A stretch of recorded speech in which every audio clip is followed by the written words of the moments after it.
Hi, my name is Maite Duran. I'm the founder of Gringo Visas. We specialize in visas to Ecuador.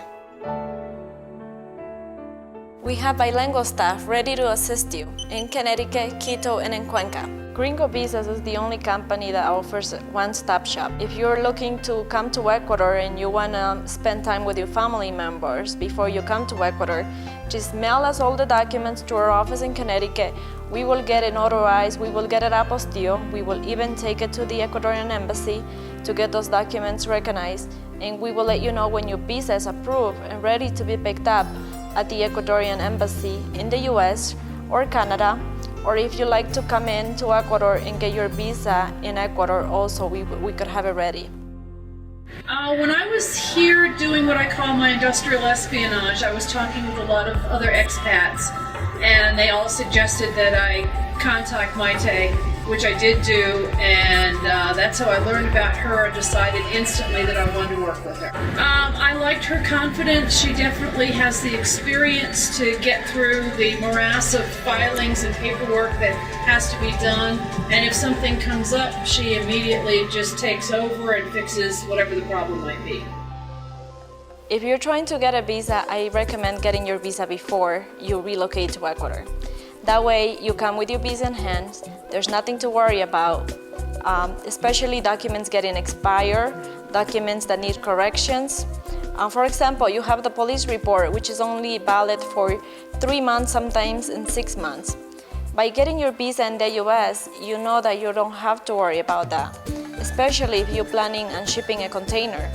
You need the visa in order to ship the container duty-free. The reason we hired her was due to her being able to get us visas while we were still in the United States. That was very important to be able to handle everything before we actually came to the country, because we had heard about all the issues that could evolve about not having the proper paperwork and stuff once you were here, and getting her and Gringo Visas to solve the problem for us was wonderful. If you're in Ecuador and you are ready to obtain your visa, we can also have your visa issued in Ecuador. If there are any documents that are missing, don't worry about it. We have our office in the US that will assist us to get the documents that are missing, that need updates, or documents that are expired, corrections. If you need any apostilles, any new notarizations, or even if you need to get the pension document recognized at the Ecuadorian embassy, we will assist you with that. The beauty of having the U.S. office is that all the things that we need to have, stamped and registered and all that kind of stuff, we were just able to send it from our home in Houston to her offices in Connecticut. And we were close to the process, so if we needed to get anything quickly to her or to her offices in the U.S., it was just an overnight, and it was just simple and easy. Oh, Gringo's visa services are fantastic. I mean, on a scale of 1 to 10, they would certainly be a 10. Everything that they promised, they did, and that was such a relief for me. Being an expat and having to deal with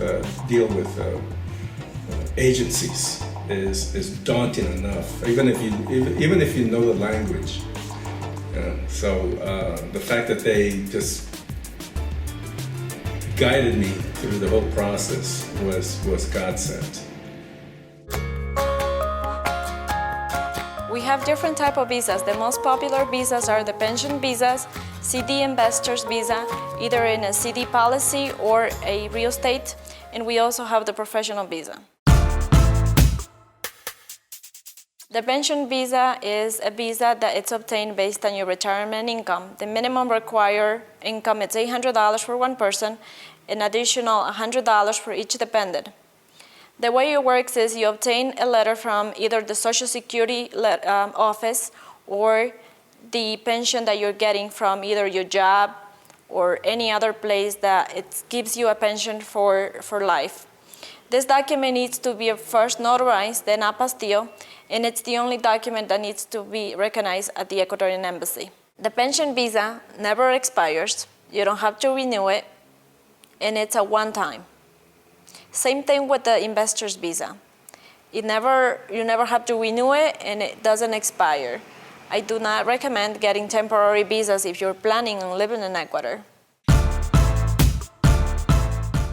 An investor's visa can be obtained by depositing $25,000 in a bank institution. The bank has to be insured. In other words, it has to be registered with the Ecuadorian banking department.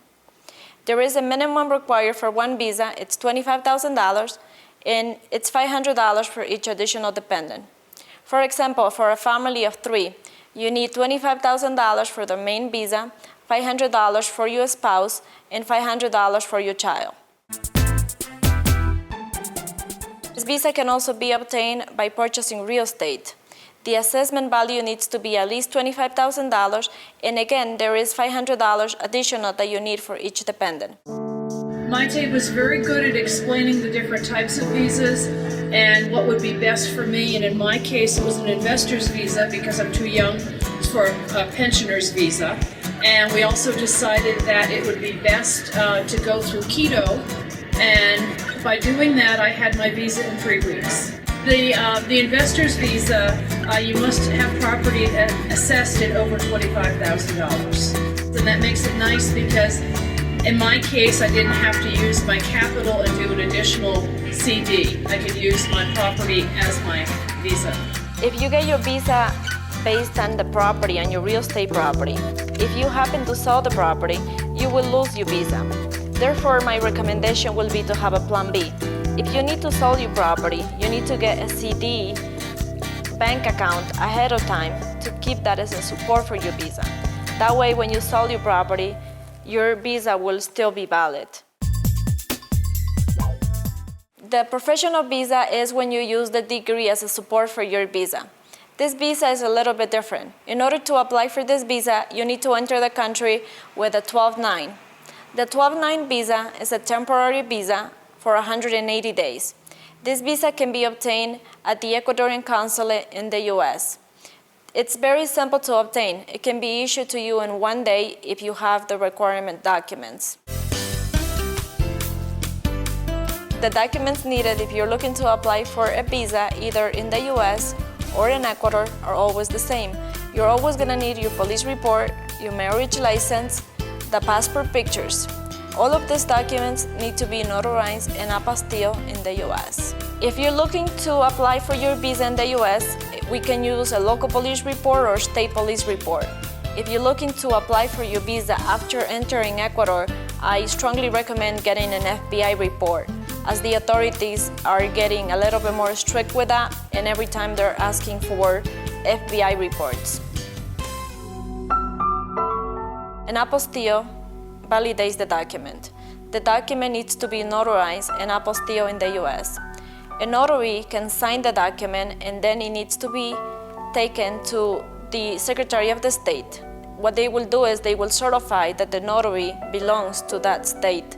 Therefore, it gives its document the power to be used in another country. If you don't have your documents notarized or apostille, my office in the US can assist you with that. We have trained people there that can get your documents notarized, apostille, and also they can take your pension document to the Ecuadorian embassy. An interesting thing about Ed and myself is that Ed is adopted, so his birth name was different than his adoption name, which is kind of unusual. So we had to go through the process of getting his original birth certificate and his adoption papers. He is divorced, I'm divorced. So then we had to go through the process of submitting our divorce papers and then how we're together and all that kind of stuff. So she just walked us through the whole process, and I can tell you, if we would have had to have figured all that out, we would have come down here without the adoption papers, without the different birth certificates, without the divorce papers. But Maite, she just let us the whole way and said, this is what you need, don't worry. We told her about our different circumstances, and she just knew the answers, and it just made it simple for us. Terrible stories that you hear, let me tell you, they're true. When you're trying to get a visa on your own and you don't know what the steps are, you can make mistakes, and those mistakes can be avoided by having an expert take care of your visa. Many people find themselves having to go back to obtain documents, to go back to correct documents. If you hire us and if you have us doing your visa, you don't have to worry about that. We have an office in the US that takes care of all the documents needed, corrections, and we will do a good job for you. We will process the visa and make sure it's stress-free for you. Actually, considering the possibilities of a lot of stress that we could have had with Sandy's mother, she was making a move here at her age, which was very, very difficult. The whole visa process being so easy took a lot of that stress away. It was one less thing we had to worry about, knowing that it was taken care of before we came here, and then the cedula process was there, someone to hold your hand and to make sure that it went as smooth as possible. The cedula is an Ecuadorian ID. It's equal to having a social security and a license, like a driver's license at the same time. Everywhere you go in Ecuador, you'll be asked for your cedula number, and that will be the ID that you need to have with you at all the time. To obtain your cedula, we need to first have your visa done. If your visa was issued in the US, your visa will need to be registered in Ecuador. After that, we need to get you registered for the cedula, and it's called empadronamiento. After the empadronamiento is done, you can apply for your cedula. Well, I did get my cedula within a week of arriving here, and again, that was with Maite's help with Gringo Visas. One of her assistants, Carlos, came with us right to the office and translated things and knew exactly where to go and how to avoid the red tape and all. And so that was certainly helpful. If I were to rate Gringo Visas services, I'd put them up with an A+, or back in school I'd give it 100% on a paper, but everything that needed to be done was done simply and professionally. I would certainly recommend Maite and her organization. They're professionals. They take care of you. They take care of your needs, as I found out. I keep going to professionalism. They are very, very professional, and they pretty much do what they tell you. That the process, they'll walk you through the process, and so you have a general idea of what's going to happen next. And when you see that accomplished, you know you're in good hands.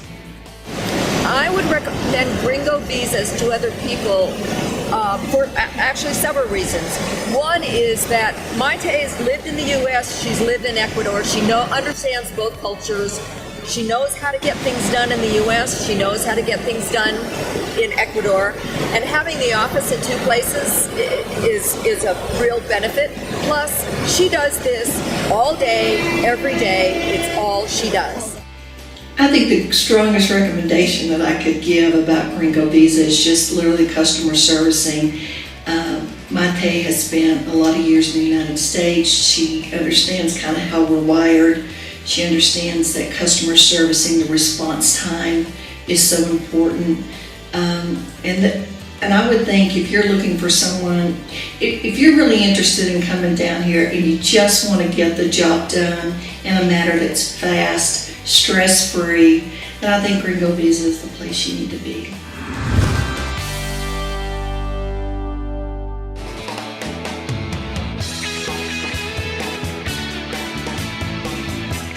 Ecuador is one of the leading countries to retire. It's fairly easy to obtain a visa in Ecuador if you have the correct documentation. There's a lot of mis and outdated information out there. If you come to Gringo Visas, you will make sure that we have the latest and updated information for you. Please feel free to contact us if you have any questions at info@gringovisas.com.